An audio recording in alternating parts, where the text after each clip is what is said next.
Alright, YouTubers, we got a new knife for you today. This is the Ruike knives, and this is the P135-SF. This is a new model for this, actually just released, I think, in August of this year, and they sent it to me for review. So I said I'd gladly take a look at it. I reviewed the what was it called? 80 something or other. Oh, I should know this. I apologize. The 801 SF is what I reviewed earlier. And that was a fantastic knife, and this one actually may even be better. So, let's go over the basic specs before we get into it all. We're looking at a blade length of 3.62 inches, a total length of 8.43. Your close length is 4.8. Your blade thickness is 0.14. Pretty good blade stock on this. Your weight is 5.89 ounces. It is stainless steel frame lock, and you also have this, what they call their Beta Plus lock. Basically, you can just slide that over, and it kind of makes it so the lock won't come undone. It's probably not necessary, but you know, it's an extra safety feature, I guess. So there's your basic specs on that guy. Let's do one more measurement while I'm thinking about it. This thing flips awesome, by the way. Let's see. Let's get our 0, and we're gonna just try to measure that thickness behind the edge.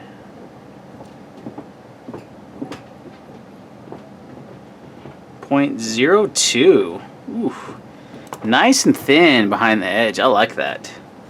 0.0215 is your thickness behind the edge.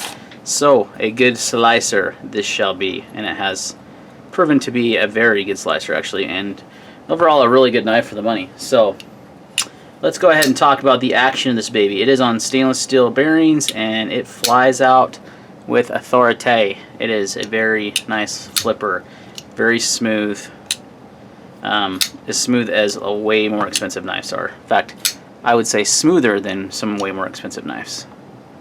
So good job on the action for Ruike, very good.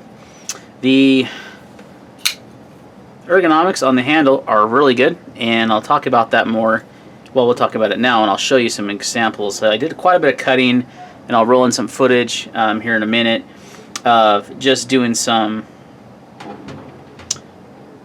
testing with this knife, cutting some cardboard, cutting some paracord, stabbing it into some really hard plastic, stabbing it into a Coke can, cutting a Coke can in half. Simple as things you may do with your EDC knife. Okay, really not really. Maybe you cut some cardboard in the rope, but I just decided to give it some good testing, and there was literally no hot spots at all during any time. Maybe a minor hot spot down here when I was doing some of the rope or the cardboard, but not enough to like be like, oh, that's uncomfortable. Like it wasn't bad at all. And I did quite a bit of cuts, and I found that it was very ergonomic. The handle didn't have hot spots at all. And if you look at the handle, you can see it's got really rounded and chamfered edges, which is a really high-end knife feature, I think. And you don't see it at this price point. Speaking of price point, they have this one listed for $65 on their website. I know that they can be had probably a little bit less than that, probably in the 50-ish range, which is a fantastic value. So this is definitely a value knife. Your blade still is 14C28N, same as the other Ruike knives, which, in my opinion, is a good steel. It's a step up for sure from AUS8, 8CR13 MOV, and maybe like around kind of similar like what a VG10 might be at. So good steel, and depending on the heat treat, it can actually be better than VG10, I feel like. Good steel, good ergonomics on the handle, like I mentioned. Really like the ergonomics. The action's really superb, like I've already covered. The blade shape I like quite a bit. It's a really good looking grind on this knife. You've got this kind of a reverse tanto harpoon, got a nice swedge right here. It's just a very cool looking blade shape. Like I said, very thin behind the edge, which makes for a great slicing. This has been used quite a bit, and it's still, I'm sure, gonna shave arm here. I can't get it in the frame good enough. We may have dulled it some. We did cut aluminum in half, and so it has been dulled a little bit. But I did put it through a lot of paces, but I'll be able to strop that, and it'll be sharp in no time. It did come with a really good factory edge. I just have put it through quite a bit of use as I've been testing it for the last week and a half, I'd say, maybe 2 weeks. Pocket clip, really dig it. I love their pocket clip design. The P801 had that same similar style, but with a anodized. This is just plain stainless steel, but it is deep carry. And let's get out our jeans here and show you how it'll carry in the pocket.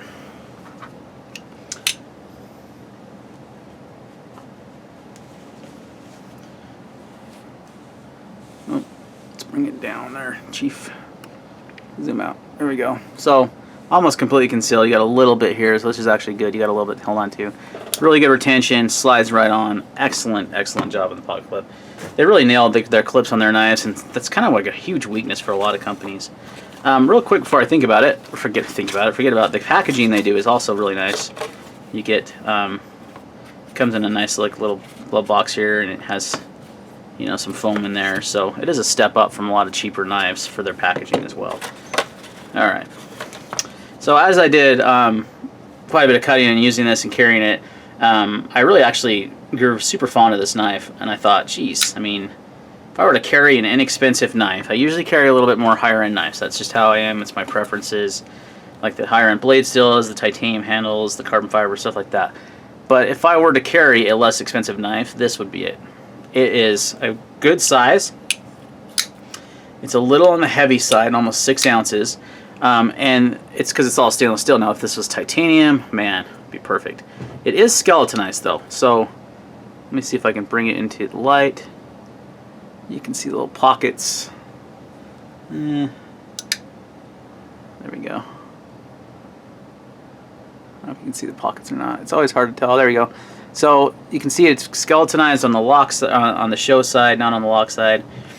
So it did reduce the weight a little bit. It didn't feel too heavy. It just felt like a solid knife. One thing, another feature that I really liked was this jimping right here. It's like very subtle, but it really helps to disengage the lock. And steel on steel, you shouldn't have any lock. I haven't had any issues with lockup or anything of that nature. It came very centered. The last Ruike knife I had, the pivot came loose very easily. This one has not moved a muscle, and it has been put through quite a bit of work, stabbing, cutting, all kinds of things, and it hasn't moved. There's zero blade play. It is very solid. The lockup's solid. I mean, this is a great hard use knife, guys. It's one I would definitely recommend to anyone that's on a budget looking for a hard use folder EDC. This is it. It does really well. The blade shape is and it's so thin behind the edge, it cuts really well.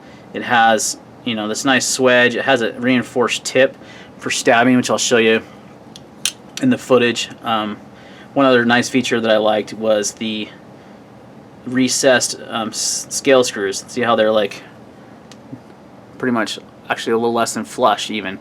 Typically knives are going to have the screws sticking up a little bit.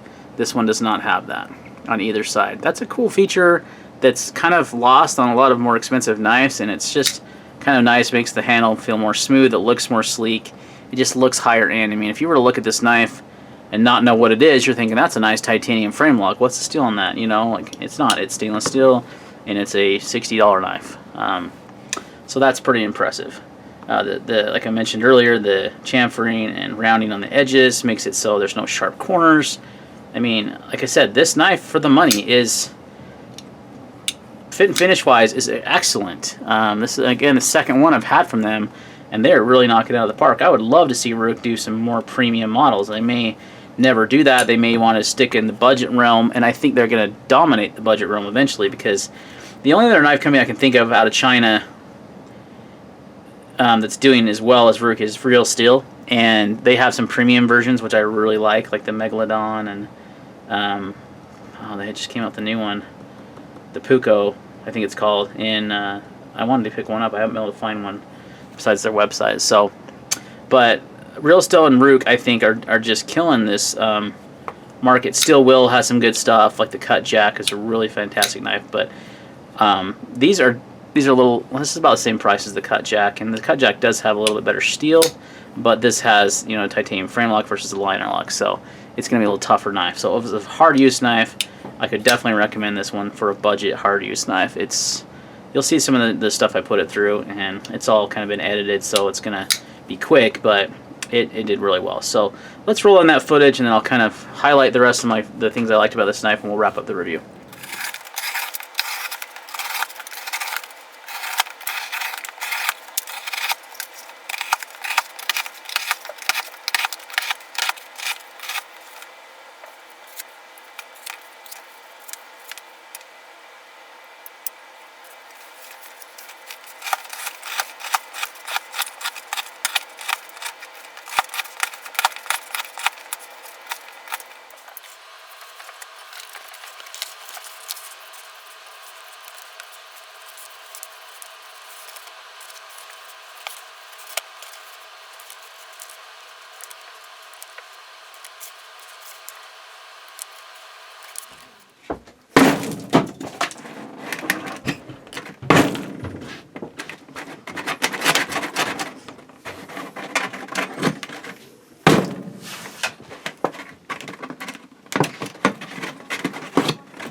Alright guys, you can see I really put it through its paces, and it did fantastic. Very comfortable, nice to use. This jimping right here was very comfortable on my thumb. It locked my thumb in place, but it didn't, you know, wasn't overly aggressive. And when I had it in the reverse grip and I was doing some stabs, I did activate this lock at one point, but a lot of that I wasn't doing. I didn't feel like the lock was ever going to fail on me. And even if it did, it would fail this way as a frame lock, because this kind of acts as an over travel stop as well. So kind of has a two-headed approach, I guess. You have a nice thick stop pin here as well, so that's going to give you some rigidity and, you know, add to that hard use. So, and then you have a, I believe it's just, I doubt it's G10. Kind of looks like G10 though. Maybe a G10 backspacer, most likely just polymer plastic. So, but really sleek lines. I really like the way this one looks. It's just been a great knife, and I've been pretty impressed for the money, because it's, like I said, it's going to be hard to beat. I will add this to my value knife of the year category. I have a playlist on that. If you haven't seen that, check it out. The other Ruike, the P801, is on there, and it's even less expensive than this one. I believe this uses the same type of pivot bushing that the 801 uses. I haven't taken this apart yet because the pivot hasn't loosened up, and I haven't needed to. So haven't had a chance to do that, but I'm sure it's very easy to do. But I wanted to kind of show some more use on this one, as I feel like this is more of a hard use EDC than maybe the 801 is. This is beefier and a little heavier duty knife. But overall, excellent value for the money, guys. Keep a look on them, out for them. The P135-SF, they just came out, and you should be able to, you know, you can pick them up from the Phoenix Outfitters website. But I believe that they will also be sold on Amazon and a few other places as well. I haven't seen them there yet, but really digging this one, guys. I think it's fantastic. So give it a 2 enthusiastic thumbs up, and make sure you pick one up for the money, because they're great. The only thing that I would want to see as a change would be a little bit better blade steel and some titanium handles, and this thing would be awesome. It's awesome as it is, but it'd be even better. But you know, that's Ruike's thing to do the budget models, and this is definitely one of a very, very high value and one of the better budget models I reviewed on this channel. Thanks for watching, and we'll see you on the next one.